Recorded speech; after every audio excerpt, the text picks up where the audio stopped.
नमस्कार दोस्तों, स्वागत है आपका एक बार फिर से हमारे YouTube चैनल रोजगार डॉट पॉइंट वन में। आज मैं आपको सल्तनत काल में रजिया सुल्तान के आगे पढ़ाऊंगा, क्योंकि पिछले दो वीडियो में मैं आपको रजिया सुल्तान तक पढ़ा चुका हूं। जैसा कि आपको पता है कि सबसे पहले मैं जहां तक पढ़ाया हूं वहां तक का MCQ कराता हूं, तो आज भी मैं सबसे पहले MCQ ही कराऊंगा और उसके बाद रजिया सुल्तान के बाद जो भी गुलाम वंश के शासक हुए हैं उनके बारे में पढ़ेंगे। ठीक है, अंत तक जुड़े रहिए इस वीडियो से। निश्चित रूप से आपका सल्तनत काल इस वीडियो से क्लियर हो जाएगा। सबसे पहले MCQ देखते हैं। कुतुबुद्दीन ऐबक का उत्तराधिकारी कौन था? देखिए, कुतुबुद्दीन ऐबक के बाद जो प्रसिद्ध शासक हुआ है मित्रों, वो इल्तुतमिश हुआ है, लेकिन वो इनका उत्तराधिकारी नहीं था। कुतुबुद्दीन ऐबक का उत्तराधिकारी आराम शाह था। तो इसको याद रखना है, कुतुबुद्दीन ऐबक का उत्तराधिकारी आराम शाह था। हालांकि ये बहुत दिनों तक शासन नहीं कर पाया, क्योंकि ये एक अयोग्य शासक था। इसके बाद इल्तुतमिश ने शासन किया है, लेकिन अगर आपसे कुतुबुद्दीन ऐबक का उत्तराधिकारी पूछे तो आप इल्तुतमिश जवाब न देकर आप जवाब देंगे आराम शाह। ठीक है, चलिए अगले क्वेश्चन पे चलते हैं। इल्तुतमिश गद्दी पर कब बैठा? इल्तुतमिश गद्दी पर 1211 ईस्वी में आराम शाह की हत्या करके बैठा। तो ये आपको याद रखना है, सन 1211 ईस्वी में। आगे चलते हैं। इल्तुतमिश के बचपन का नाम क्या था? तो इल्तुतमिश के बचपन का नाम अल्तमश था। ये आपको ध्यान रखना है। आगे चलते हैं। तराइन का तृतीय युद्ध कब हुआ था? किन के मध्य हुआ था? तो याल्दोज और इल्तुतमिश के मध्य हुआ था तराइन का तृतीय युद्ध। ठीक है, मोहम्मद गोरी और पृथ्वीराज के मध्य तराइन का प्रथम युद्ध और तराइन का द्वितीय युद्ध हुआ था। अब इसके परिणाम की बात करें तो इसमें इल्तुतमिश ने याल्दोज को हराया था, और मोहम्मद गोरी और पृथ्वीराज के मध्य जो प्रथम और द्वितीय युद्ध हुआ था इसमें पृथ्वीराज की जीत हुई थी, और इसमें मोहम्मद गोरी ने पृथ्वीराज को हराया था जयचंद की सहायता से। आपको याद होना चाहिए। बाबर और इब्राहिम लोदी के मध्य अगर बात की जाए तो ये पानीपत का पहला युद्ध था, जो कि बाबर और इब्राहिम लोदी के मध्य हुआ था। ठीक है, बाबर और शेर शाह सूरी के मध्य कोई युद्ध नहीं हुआ है। शेर शाह सूरी बाबर का सेनापति था, जो आगे चल के हुमायूं से युद्ध किया है। तो इसका कोई ऐसा युद्ध नहीं है जिसमें बाबर और शेर शाह सूरी आपस में लड़े हों। चलिए, मैं आपसे ये निवेदन करूंगा कि इस पार्ट को देखने से पहले पार्ट 1 और पार्ट 2 जो मैंने डाला है YouTube पे, जो अपलोड किया है, उसको जरूर देखिएगा, और पेन और पेपर के साथ इस वीडियो को देखिएगा, तभी आपको ज्यादा से ज्यादा लाभ मिलेगा। न्याय मांगने के लिए लाल वस्त्र पहनने की परंपरा किसने चलाई थी? तो इसका सही जवाब होगा इल्तुतमिश। ठीक है, तो आप याद रखेंगे कि लाल वस्त्र में मिस आती थी। मिस हम लोगों को पढ़ाती थी मिस। वो किस वस्त्र में आती थी? तो लाल वस्त्र में। तो इसकी परंपरा किसने चलाई थी? इल्तुतमिश। आपको याद रखना है। ठीक है, सर्वप्रथम शुद्ध अरबी सिक्का किसने चलवाया था? शुद्ध अरबी सिक्के की शुरुआत इल्तुतमिश के द्वारा की गई थी। मैं आपको रिवीजन करा रहा हूं, ये मैं पहले पढ़ा चुका हूं, सब्जेक्टिव फॉर्म में पढ़ा चुका हूं, और ये MCQ के फॉर्म में आपको फिर से एक बार करा रहा हूं। गुलाम चालीसा, इसे तुर्काने चहलगानी के नाम से भी जाना जाता है। तो इसका गठन किसने किया था? इसका गठन इल्तुतमिश ने किया था। गुलाम चालीसा या तुर्काने चहलगानी की स्थापना किसने की थी, या गठन इसका किसने किया था? 40 सरदारों का एक समूह था। इसका गठन इल्तुतमिश के द्वारा किया गया था। भारत में इक्ता व्यवस्था का प्रारंभ किस शासक ने किया है? इसका भी सही जवाब होगा इल्तुतमिश। इक्ता प्रणाली के बारे में मैं बता चुका हूं कि वेतन के बदले जमीन दी जाती थी, उसी प्रणाली को इक्ता प्रणाली कहते हैं। ठीक है, निम्नलिखित में से किसके शासनकाल में चंगेज खान ने भारत पर आक्रमण किया? इसका भी सही जवाब होगा इल्तुतमिश। चंगेज खान ने इल्तुतमिश के समय में भारत पे आक्रमण किया था। चलिए, इल्तुतमिश की मृत्यु कब हुई थी? तो आपको याद रखना है, सन 1236 ईस्वी में इल्तुतमिश की मृत्यु हुई थी, और 1236 से 1240 तक रजिया बेगम सुल्तान बनी थी। ठीक है, आगे चलते हैं। रजिया ने कैसे वस्त्र पहन के जनता से न्याय मांगा? तो जनता से न्याय मांगने के लिए इल्तुतमिश के द्वारा जो न्याय की पद्धति चलाई गई थी कि लाल वस्त्र पहन के न्याय मांगने की पद्धति थी, उसको ही फॉलो किया किसने? रजिया ने। आगे चलते हैं, रजिया ने किसे अमीर ए आखिर नियुक्त किया था? तो इसका सही जवाब होगा याकूत को इसने, सॉरी ठीक है, याकूत को इसने अमीर ए आखिर नियुक्त किया था। एक बार आप लोग इसको जरूर रीचेक करिएगा, थोड़ा सा मैं कंफ्यूज कि अल्तुनिया है कि याकूत है। आगे चलते हैं, रजिया सुल्तान कब गद्दी पे बैठी? तो सन 1236 ईस्वी में रजिया सुल्तान रुकनुद्दीन फिरोज को हटा के गद्दी पे बैठी थी। ठीक है, आगे चलते हैं, रजिया ने किसे सरहिंद भटिंडा पंजाब का इक्तादार बनाया था, इक्तादार नियुक्त किया था। इसका सही जवाब होगा अल्तुनिया को इसने सरहिंद का इक्तादार बनाया था। जैसा कि आप लोग जानते होंगे कि अल्तुनिया ने इसकी पराधीनता स्वीकार नहीं की थी, इसलिए रजिया ने इस पे आक्रमण किया, लेकिन युद्ध में रजिया ही हार के करीब पहुंच गई, इसलिए रजिया ने अल्तुनिया से शादी कर ली। बाद में अल्तुनिया और रजिया की हत्या डाकुओं ने हरियाणा में कर दी थी। चलिए आगे चलते हैं, रजिया ने किससे विवाह किया था? इसका सही जवाब होगा अल्तुनिया। अगले क्वेश्चन पे चलते हैं, तराई का तृतीय युद्ध कब हुआ था? सन 1215 ईस्वी में तराई का तृतीय युद्ध हुआ था। 1191 में प्रथम युद्ध, 92 में द्वितीय युद्ध और 15 में तराई का तृतीय युद्ध। ये 1191-92 है और यहाँ पे 1215 की बात की जा रही है, ये आपको ध्यान रखना है। ठीक है, आगे चलते हैं, इल्तुतमिश को वास्तविक सुल्तान का दर्जा किससे प्राप्त हुआ था? तो ये मुंतसिर बिल्लाह नाम के एक व्यक्ति थे, खलीफा अल मुंतसिर बिल्लाह, इन्होंने ही इल्तुतमिश को वास्तविक सुल्तान का दर्जा प्रदान किया था। चलिए आगे चलते हैं, इसके बारे में मैं पहले वीडियो में बता चुका हूं। सुल्तान बनने से पहले इल्तुतमिश कहाँ का सूबेदार था? ये मोस्ट इंपॉर्टेंट क्वेश्चन है। बदायूं उत्तर प्रदेश का सुल्तान था, बीपीएससी में ये पूछा जा चुका प्रश्न है। आगे चलते हैं, इल्तुतमिश ने अपनी राजधानी लाहौर से कहाँ स्थानांतरित की? पहले आप लोग ये याद रखेंगे कि कुतुबुद्दीन ऐबक ने अपनी राजधानी लाहौर को बनाई थी और लाहौर से बदल के इल्तुतमिश ने राजधानी कहाँ बना लिया?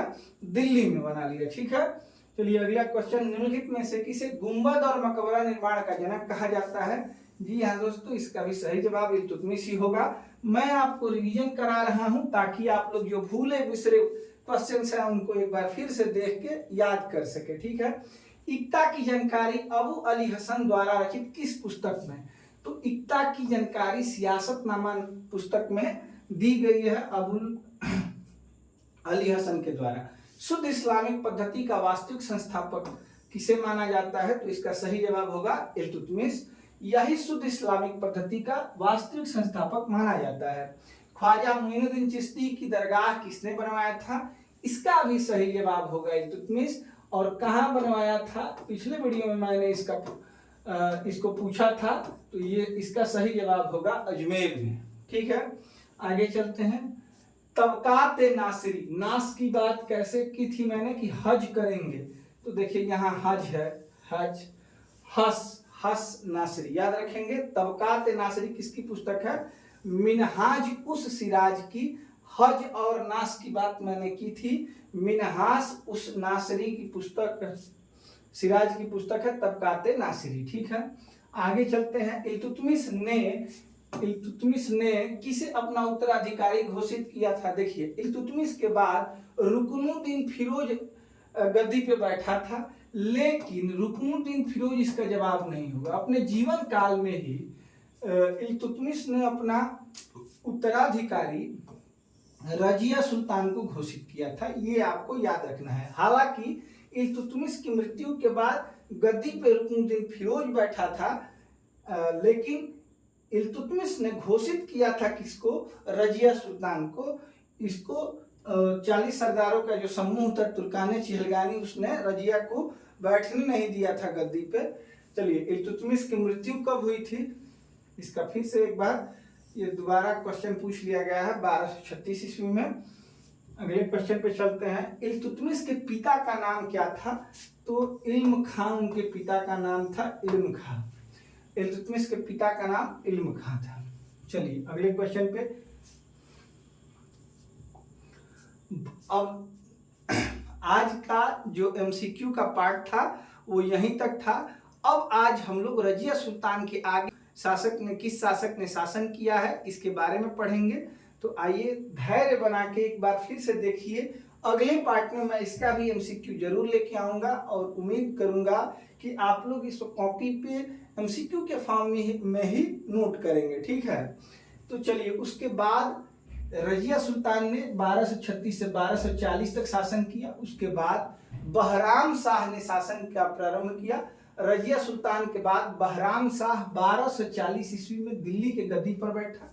बहराम शाह के शासनकाल में ही सल्तनत में प्रथम बार सन 1241 ईस्वी में मंगोलों ने तैर के नेतृत्व में, ये मोस्ट इंपोर्टेंट बात है, ये आप लोग कॉपी पे जरूर नोट करें, उसका प्रथम आक्रमण मुल्तान पर था। तैर ने पहले मुल्तान पे ही आक्रमण किया था। बहराम शाह को दिल्ली के तुर्क सरदारों द्वारा बंदी बनाकर 1242 ईस्वी में उनकी हत्या कर दी गई। खेल खत्म हो गया 2 ही बरस में। आगे चलते हैं। इनके बाद हुए अलाउद्दीन मसूद शाह, जो 42 से 46 तक रहे। यह दिल्ली के गद्दी पर 1242 ईस्वी में बैठा। यह सिक्कों पर, देखिए मोस्ट इंपोर्टेंट बात, सिक्कों पर बगदाद के अंतिम खलीफा का नाम सर्वप्रथम अंकित करवाया था।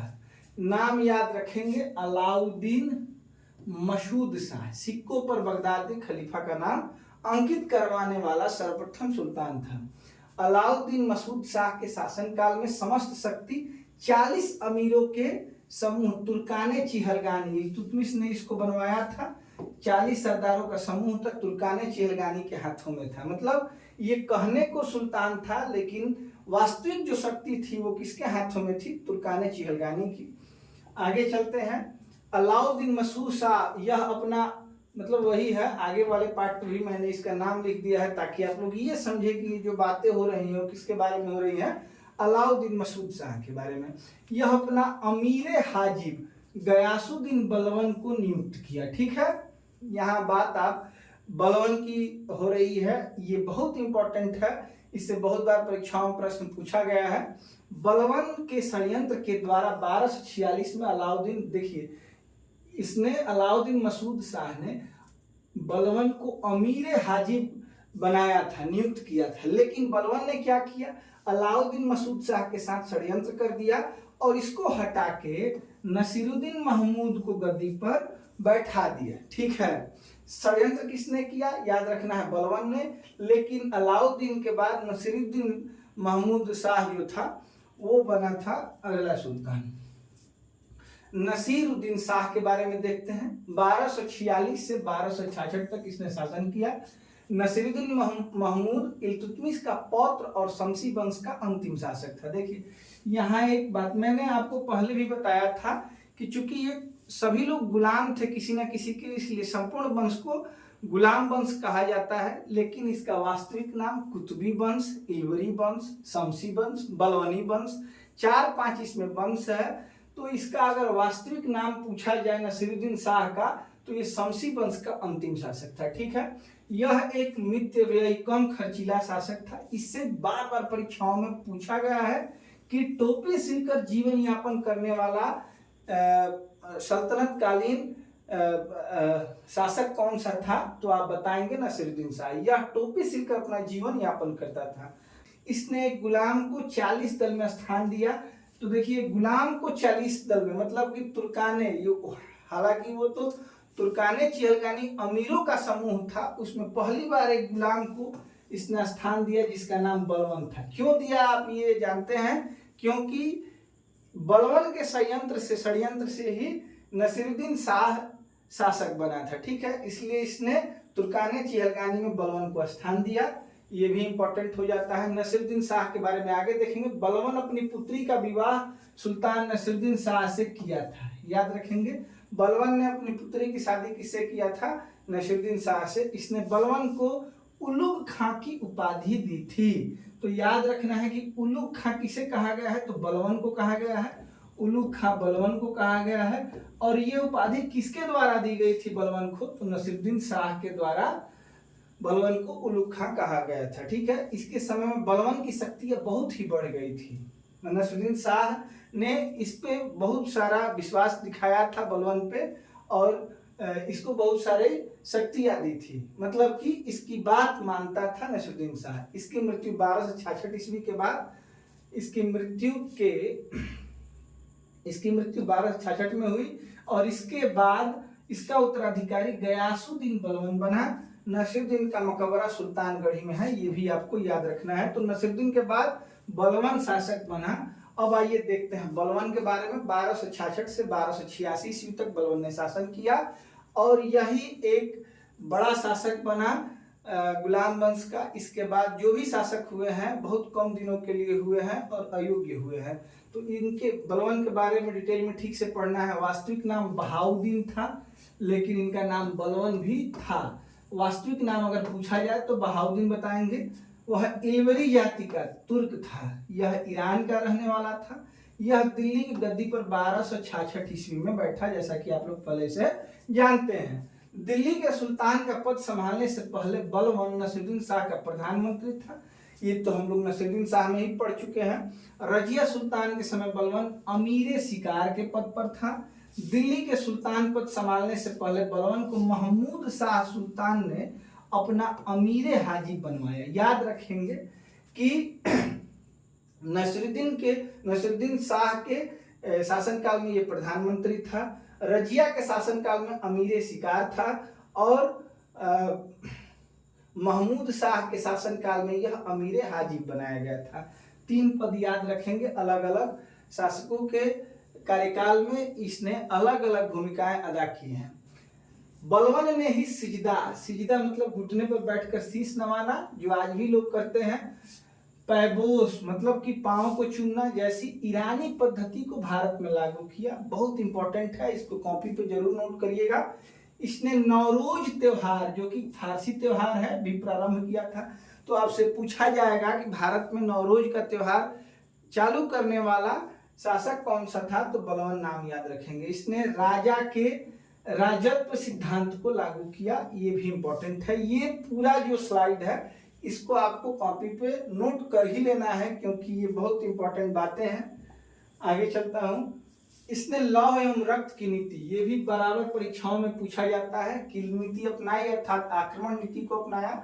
बलवन ने 40 दल को समाप्त किया। तुर्काने चिहलगानी जो इल्तुतमिश के द्वारा बनाया गया था, उसको समाप्त करने वाला बलवन था। बलवन ने नायब के पद को भी समाप्त कर दिया। इसने नायब के पद को समाप्त किया, और वजीर अधिकार को भी सीमित कर दिया गया। वजीर के अधिकार को भी सीमित कर दिया। बलवन ने यूपी में एक गढ़ मुक्तेश्वर मस्जिद बनवाई। तो यूपी में जो गढ़ मुक्तेश्वर मस्जिद है वो किसके द्वारा बनवाई गई थी, तो बलवन के द्वारा। यूपी की परीक्षाओं के लिए बहुत इंपॉर्टेंट बात है। बलवन दिल्ली का प्रथम सुल्तान था, जिसने दरबार में गैर इस्लामिक प्रथाओं का प्रचलन किया। गैर इस्लामिक मतलब कि मुस्लिमों को छोड़कर भी इसने कुछ प्रथाओं का प्रचार किया। इसी के समय सेना को वंशानुगत बना दिया गया था। इसने दीवाने अर्ज नामक सैन्य विभाग की स्थापना की। याद रखना है, दीवाने अर्ज सैन्य व्यवस्था की स्थापना किसके द्वारा की गई थी, तो बलवन के द्वारा। अमीर खुसरो और आमिर हसन बलवन के दरबार में रहते थे। तो याद रखना है, इसके दरबारी अमीर खुसरो और आमिर हसन दोनों ही लेखक कवि थे। ये कहाँ रहते थे, तो बलवन के दरबार में रहते थे। इसके शासनकाल में विद्रोह करने वाला तुगरील खां बंगाल का गवर्नर था। प्रथम बार इमारतों में मौजूद शाही मेहराब बलवन के मकबरे में देखा गया था, और बलवन की उपाधि थी जिले इलाही और नाइब ए खुदाई। इसकी उपाधियां 2 थी, जिले इलाही और नाइब ई खुदाई। ये 2 उपाधियां भी याद रखेंगे, ये दोनों उपाधियां बलवन की थी। आगे चलते हैं। 1286 ईस्वी में फिरोज शाह ने इसकी हत्या कर दी। फिरोज शाह का ही नाम जलालुद्दीन खिलजी था। मैंने आपको बताया था कि क्या जल गया खीर बकलोल, तो जल गया का मतलब मैंने आपको जलालुद्दीन बताया था, और यही खिलजी वंश का संस्थापक था। इसी ने हत्या की थी किसकी, बलवन की। अगला शासक कैकुबाद बना, जो एक अयोग्य शासक था। इसने 1 वर्ष, ठीक से 1 वर्ष शासन किया। हालांकि 3 वर्ष के अंतराल में ये रहा था, लेकिन शासन 1 ही वर्ष कर पाया। कैकुबाद के बारे में देख लेते हैं। 87 से 90 तक इसका रहा था पीरियड। यह दिल्ली गद्दी पर 1287 ईस्वी में बैठा। यह मुइयुद्दीन की उपाधि धारण किया था। मुइयुद्दीन याद रखेंगे, कैकुबाद ने ये उपाधि धारण किया था। इसके सेनापति का नाम जलालुद्दीन फिरोज खिलजी था। ये याद रखना है, यही संस्थापक था। यही संस्थापक था खिलजी वंश का, और इसी ने बलबन की हत्या भी की थी जलालुद्दीन फिरोज खिलजी द्वारा। फिर किसकी हत्या कर दी गई? कैकुबाद की भी हत्या कर दी गई, और यमुना नदी में उसे क्या कर दिया गया? फेंक दिया गया। ठीक है। अब कैकुबाद के बाद एक शासक और हुआ, शमसुद्दीन कैमूर। ये 1290 में ही बना, और 1290 में ही गुलाम वंश का शासन खत्म हो गया, और इसके बाद खिलजी वंश की स्थापना हुई। तो इसमें क्या याद रखना है? कैकुबाद का पुत्र शमसुद्दीन, इसका ओरिजिनल नाम क्या था? शमसुद्दीन था, को कैयूमर्स की उपाधि दी गई थी। ये इसकी उपाधि थी शमसुद्दीन की। वास्तविक नाम शमसुद्दीन, उपाधि क्या थी? कैयूमर्स की उपाधि दी गई थी। यह गुलाम वंश का अंतिम शासक था, और यहीं से गुलाम वंश खत्म होता है। इसके आगे जलालुद्दीन खिलजी के द्वारा खिलजी वंश की स्थापना होगी, और अगले वीडियो में हम लोग खिलजी वंश के बारे में शुरू करेंगे। लेकिन उसके साथ मैं पहले आज जो मैंने पढ़ाया है उसका एमसीक्यू जरूर कराऊंगा। तो आप लोग एक बार जरूर इसको देखिएगा, ताकि जब मैं एमसीक्यू कराऊं तो आप लोग उसका जवाब दे सके। अगर आपको हमारा पढ़ाना पसंद आए, ये वीडियो पसंद आए, तो वीडियो को लाइक करें, चैनल को सब्सक्राइब करें, और अपने दोस्तों में शेयर करें, ताकि हमारे साथ और भी लोग जुड़ सके। यही हमारा मोटिवेशन है, आपका लाइक करना, आपका कमेंट करना, और आपका शेयर करना। साथ ही साथ अगर सब्सक्राइबर बढ़ते हैं तो हमें बहुत खुशी होती है। हमारी खुशी आपके हाथ में रहेगा। चलिए मिलते हैं आपसे अगले वीडियो में, तब तक के लिए नमस्कार। आपका दिन शुभ हो।